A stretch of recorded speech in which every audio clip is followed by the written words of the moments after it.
You heard of the Rwandan Genocide, right? If so, then chances are you've probably seen it portrayed in a movie, Hotel Rwanda, starring Don Cheadle. No, that's him in Iron Man.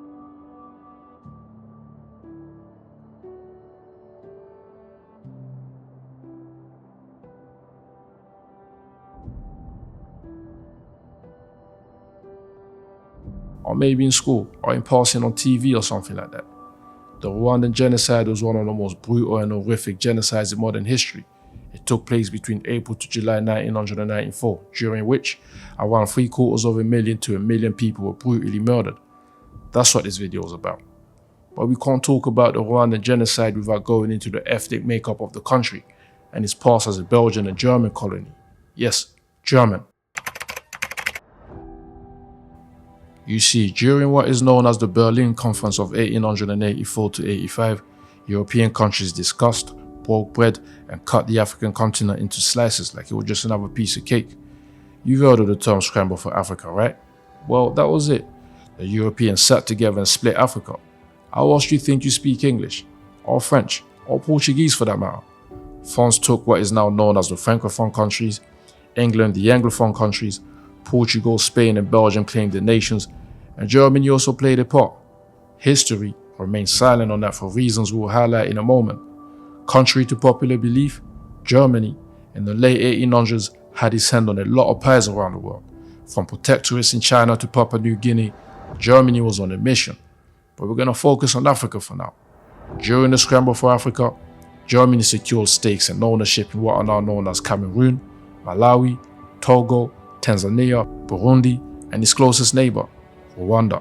During German rule, the country was a part of a colony named German East Africa, which included Burundi, Tanzania, and Rwanda. Germany held on to these places until the end of World War I.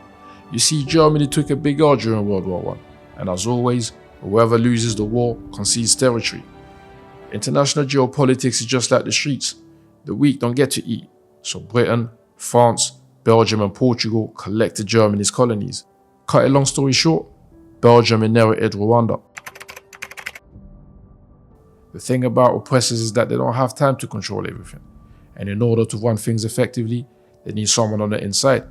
In the prison system, you have inmates who act as snitches, and others who are like prison officers, just without the keys. During slavery, you have the house and world, sort of like Stephen from Django Unchained.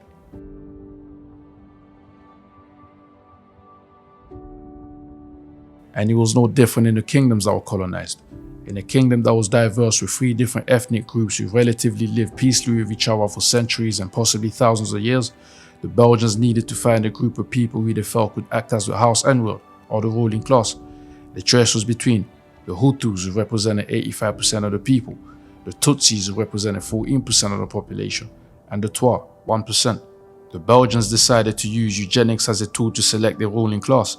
They established, according to some eugenics principles or theory, that the Tutsis were genetically more related to Europeans than the majority of Hutus were. Apparently, they were descendants of the more civilized black Caucasians who had once invaded Europe. Makes sense, right? Anyway, the Hutus weren't trying to hear all of that. After all, would you be happy if you were a Hutu in that situation? Fast forward to the year 1962. Across the Atlantic, Malcolm X is making a lot of noise. Martin Luther King and the civil rights movement are turning the other cheek. And over in Africa, thanks to the rise of Pan-Africanism and the weakening of European powers after World War II, African nations are rebelling and getting their independence from the Europeans, apart from South Africans and the Portuguese. They weren't trying to give it up.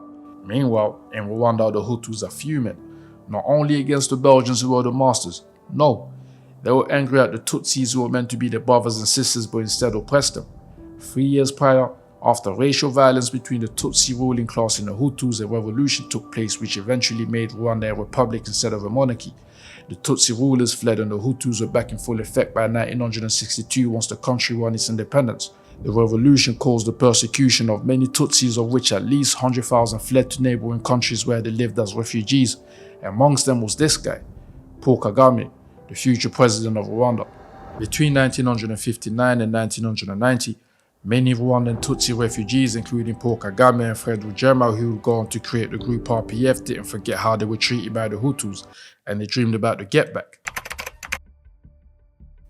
They trained and participated in bush wars and regime changes in neighboring countries including Uganda and Mozambique. By the 1980s, they were battle ready. RPF invaded the north of Rwanda from Uganda in 1990 and the Rwandan Civil War began. Fred Rugema was killed in battle when Paul Kagame returned from the US to take charge of RPF. He was in the US ongoing military training. In 1994, the plane carrying the Hutu president of Rwanda, Juvenal Habyarimana, and the president of Burundi, also a Hutu, was hit by missiles, killing them both, alongside 10 or 9 other passengers, and this started the genocide. Tutsis claimed that the Hutu extremists were so unhappy with the peace deal that they assassinated the president, whilst the Hutus believed that the RPF was responsible for the assassination, with the aim to claim power, get rid of the status quo, and resume the old days, where the Tutsis ruled over the Hutus. Hutu extremists hit the streets and began slaughtering Tutsis, and the Tutsis did the same, in retaliation. The UN Special Rapporteur reported that rape was used as a weapon by Hutu militias against Tutsi women, although many Hutu women were also victims of sexual violent crimes. Some experts estimated that the number of women raped ranged between 300,000 to 500,000, many of them infected with HIV and AIDS. Men were not spared from these sexually violent acts.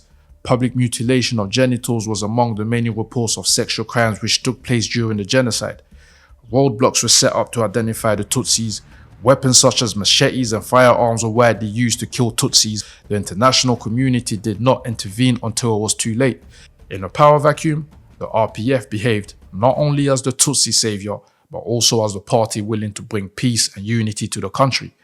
Although the Rwandan genocide has always been painted as a crime by Hutus who wanted to exterminate Tutsis, according to some experts and scholars, not only did the RPF create the genocide by assassinating the Rwandan president, they also exterminated Hutus they deemed to be enemies of the Tutsis. Witnesses even went as far as claiming that Paul Kagame himself ordered some of the killings. However, it is important to remember that in war, the victor gets to tell the story, and it is often spun in favor of the person telling it. In this case, Paul Kagame and the RPF have every reason to spin the narrative of the atrocities committed and its origin. Over 2 million Hutus fled to neighboring countries, including and mainly the DRC. Paul Kagame and his RPF rebel group formed the government, and he eventually became the country's president. Let me know what you think below.